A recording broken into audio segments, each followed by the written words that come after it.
Good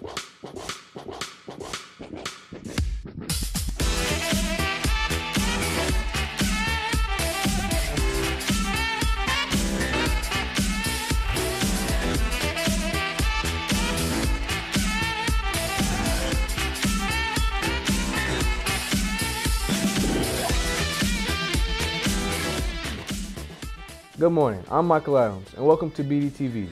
Everyone loves music, and some say that makes the world go round. Did you know that we have many singers, songwriters, and musicians here at Ben Davis? Today, Tony Villasenor will tell us about one of these talented individuals. Every day for the next couple of months, I get to leave and walk home halfway through my school day to go work on one of the biggest projects I've ever done, at least musically. I'm Ethan Ruiz.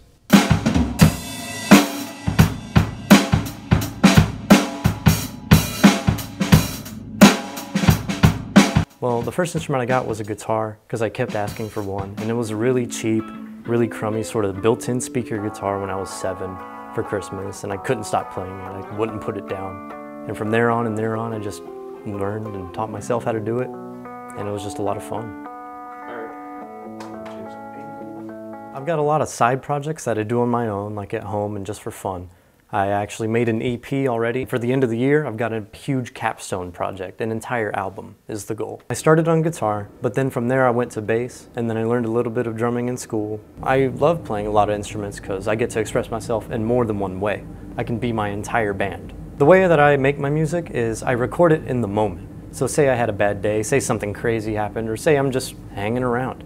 I'll get out like a voice recording on my phone if I don't have my setup, and I'll just start playing, and then I'll have hundreds and hundreds of ideas. I'll scroll through them, find one or two, and make a song out of it. And that's only the good stuff. I'm insecure about a lot of it. The editing process is different from the writing process, obviously, because when I'm writing, I'm trying to tell like a story. I'm trying to get someone from one spot in their life to another, basically, like an A to B sort of thing. And when I edit, it's really gotta like make that shape make sense. Like, you have to have the right amount of higher sounds over here and lower sounds over there. You really have to understand like what every single noise is made of that goes into a song. So when I write, it's a 1,000 different little pieces all fitting into one shape in sort of a sense. The thing about music that keeps me going, and the thing that keeps me interested in music, is how like you can't run out of it. You really can't. With most art forms, you can paint a million pictures. You can paint things that haven't been painted yet. Kind of the same way how like you can find a pattern of sounds, a pattern of just any style, right? And it'll explain or elaborate deeper on some thinking you've had or on some feeling, some emotion. It's the song that's in your head that you keep humming, that you keep tapping out, right? But it's not written yet. And it's that song that I want to play. If you've lived in this area, you of course have heard of how talented Ben Davis is. Today, we introduce you to one of the most talented departments here at the school. As our upcoming season arrives, here is the Ben Davis Show Choir. Give him glory!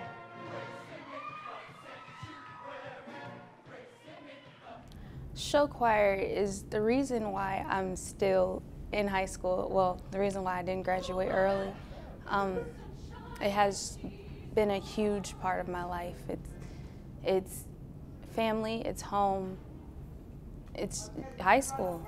Show choir is kind of a difficult thing, a difficult activity in the way that it does incorporate multiple aspects of performing. So you not only have to be a great dancer, but you have to be a great singer, you have to be a great performer, and you have to be able to do all of those things at the same time. It's a very physical activity, but it's a very emotional activity, it's a very mental activity. So again, it's very multifaceted. That's kind of what makes it a very complicated activity in the way that it requires a lot from you, and it requires a lot from many parts of who you are. When you're in show choir, you have to take care of your body and your voice. You can't just eat everything. You can't just go outside in the cold. You have to be aware of sickness that's going around. It's just very important to take care of yourself, your voice and your body. I encourage all students to at least come see a show and see how you feel about it. If you have dreams of pursuing music in any type of way, show choir really is where to start. The Ben Davis Premiers and Sounds will travel to Illinois this weekend to compete. We wish them all the best on Saturday. Lana Talabha, BDTV.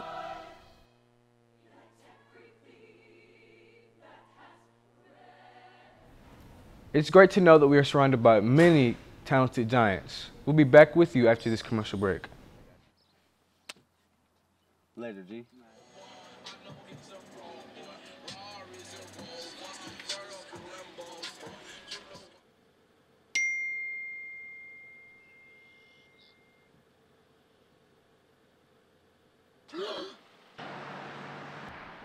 The United States Department of Transportation knows that cell phones are involved in 1.6 million auto crashes each year that cause 500,000 injuries and take around 6,000 lives. Don't text and drive. Attention students preparing for college. Did you know that you can be twice as prepared with dual credit? Here's John Owen with the story.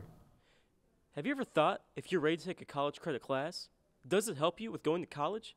Well, Giants, here on BDTV, we delved in with interviewing 2 teachers to see what they think about the subject. Today we stepped into Mr. McElfresh's class to see how Career Center courses are preparing students for the college world. Career Center classes give a great opportunity for students to be able to see what the career is going to be like before they actually start in that career, so that's a good thing. They'll get to see if they actually want to do this for the rest of their life, or at least have a good idea of what they're going to be doing. And also they're learning a lot of skills that are going to give them a head start in industry if they go to work and go to college. Now we've asked Mr. Tuxhorn, a Spanish teacher here at BD, to see what his opinions are on the advantages of taking an ACP course. I just want students to follow their passion, and if Spanish is something that they don't want to pursue, I get it. I totally get that. But at the same time, I want them to understand that a lot of the majors require Spanish, and it might be a little bit more difficult to take it at the university than it is here, because the university, you're only going to be in the class, 2 or 3 times a week, and it might be difficult to meet with the teacher during office hours. Career Center courses and AP classes are widely different, but they're both built to prepare students for college. If you are college bound and interested in taking one of these many courses, just think about where you want to go to get to where you need to be. This has been John Owen, BDTV. With more and more students preparing for life after high school, many find themselves working while in high school. The question is, does it affect them academically? Here's Mercedes Green-Greb with more information. For many high school students, they have a busy schedule. They have 7 hours of school, 2 hours of extracurricular activities, and homework. But for other students, they have all of that, plus 3 to 6 hours of work. And maintaining good grades are more important than ever. For almost all American youth, education is a primitive chapter in everyone's life. Ever since it all started, school has been described as the biggest responsibility for children and young adults. But recently, more and more high schoolers, and even some middle schoolers, are pressured to find jobs and earn money. We asked a few students what their insight was on this subject. Sorry, my name is Heather Haberbaum, and I work at Chick-fil-A. I love my job. I would not trade it for anything. I absolutely find it fun. It's probably one of my favorite things. My name is Levi Pierpont, and I work at Jimmy John's. I try and schedule everything around school activities instead of work, because school probably will always come first to me. It's a priority. Despite the long work hours and copious amount of homework, several employees have found ways to tackle the workload. Honestly, it's just the fact that I don't really sleep unless I'm on the bus. And so I'm just up studying or working, and it's a struggle. But I mean, I keep them up, so that's good. I mean, it's always going to be a struggle with controlling time management with yourself and everything, but it's definitely like a lesson or like a tool I can use for the future to help me manage my time better and stuff like that. So for those who can relate to struggling with work and school, keep those grades up, continue to work hard, and most importantly, don't give up. Mercedes Green-Greb, BDTV. When you think of a school lunch, what comes to mind? You probably think of unhealthy options. However, we went beyond the Ben Davis lunch line and discovered the truth behind the school lunch, and contrary to popular belief, it's actually pretty healthy. Wayne Township does an excellent job offering a variety of healthy foods every day. Our programs are mandated through the United States Department of Agriculture, and we have a meal pattern that we have to follow. So throughout the course of the week, we have to offer whole grain items, meet sodium levels. We have to offer a variety of vegetables and subgroups of vegetables like leafy green, red, yellow vegetables, So when we're planning the menu, we have to take that all into consideration, but always the priority is making sure we're meeting what the students want.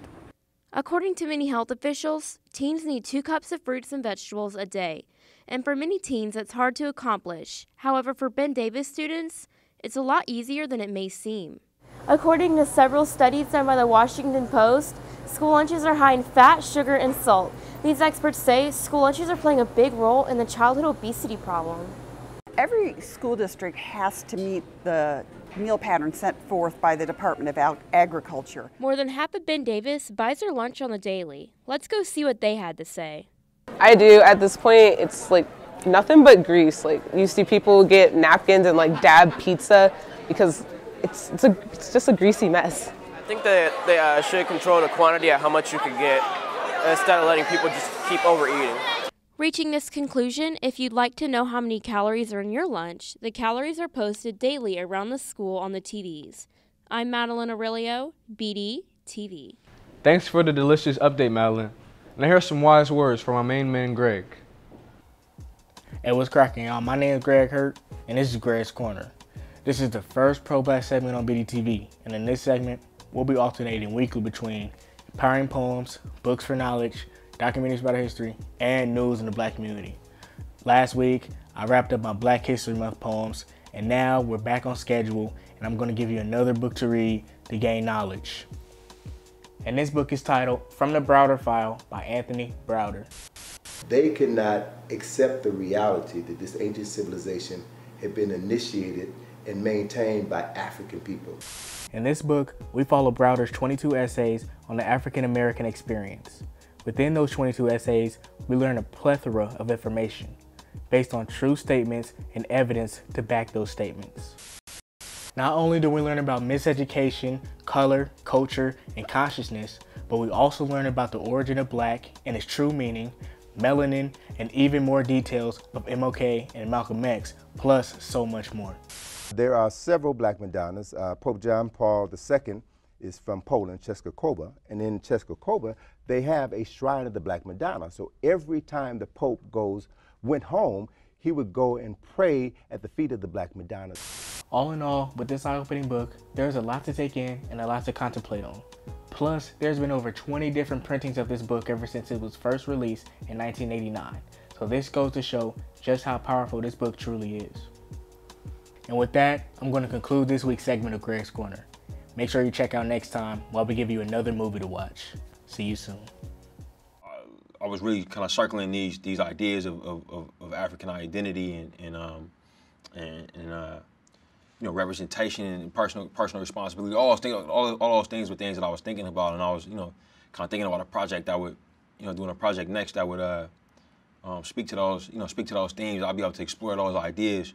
So when I spoke with Nate about the project, I thought it would be an interesting opportunity. With the recent success of Black Panther director Ryan Coogler, we decided to shed some light on some African American directors that made a splash on the big screen recently. Within the past year, many monumental films had directors of color, dating back to February of last year with comedian Jordan Peele creating the eye-opening and innovative Get Out that sparked a fire back in black directors after grossing $255 million.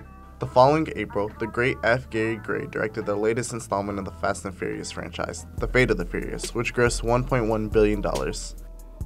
In July, Girls Trip was released, directed by Malcolm Lee, which created a shockwave in the community, becoming the highest-grossing opening weekend for a live-action comedy, with $106 million in its first weekend.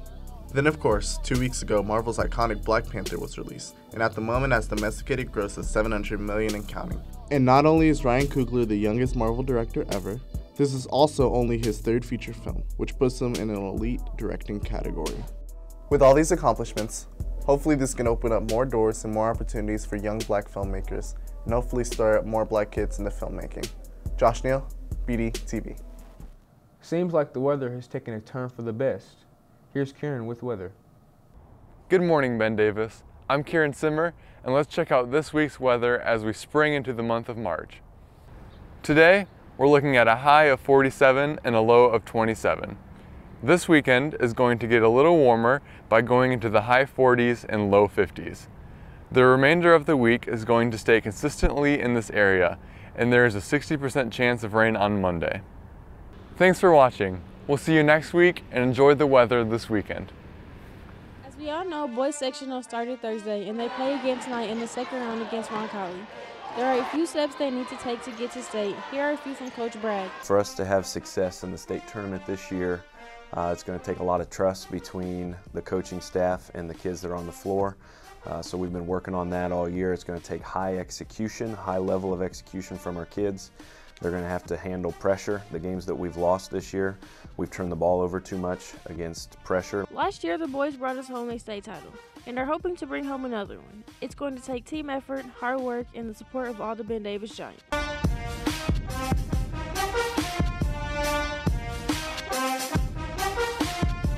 Challenges I think we face mainly defense, talking to each other, communicating. Without that, we probably won't win, but once we get that, we'll be straight. In order for them to get to the championship game, it's going to take togetherness, hitting free throws, and great execution. Come support our boys basketball team as they head on the road to state. An experience thing where we lost like 5 seniors last year, and not a lot of people played last year on that state level. And just throughout the tournament, we just aren't experienced like we were last year. Biggest challenge? It's not really one, it's just taking each game by itself. Speaking of basketball, let's see what Nick and Levi are up to. How does he call himself a basketball player? I would whoop him in anything. What the heck? He's, oh, I need to go in there and challenge him. Should I? Of course I should.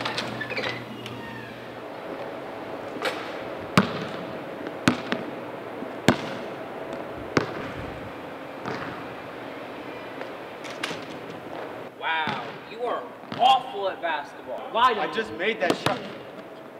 Awful at basketball. What is your I'll beat problem? anybody. I No, would you beat won't. anyone. No, you won't. I will Anyone whoop in you. this school. I would whoop you. No, Nick. you wouldn't. I would whoop you. I'm better than you. Play me one-on-one then. No, I don't play one-on-one, Nick. I'll whoop you in horse. Play horse and you know that. I only play pig. I'll whoop you in pig then. Give me the ball. They're playing basketball. All right, we're going to start off easy then. Okay. All right, free throw. So you won't make it? One-handed. Oh, and they're like swimwear. Oh, give me that.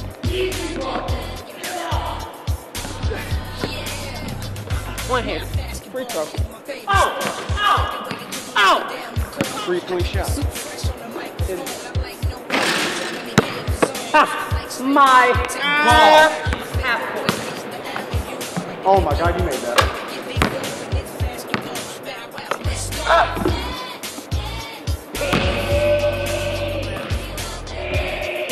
That's my favorite basketball player. Tired of being in the shadow.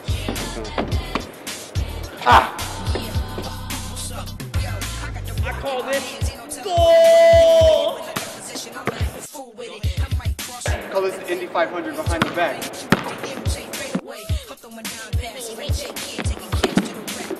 I call this the Cristiano Ronaldo.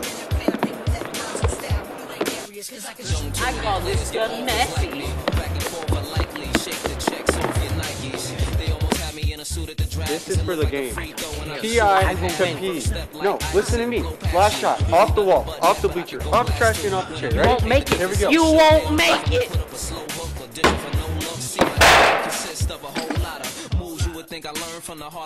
Beat that, Nick. I make these shots in my sleep. This is cake. Let's see it. All or nothing. I never said bounce it off the ground, Nick. I win! Ha!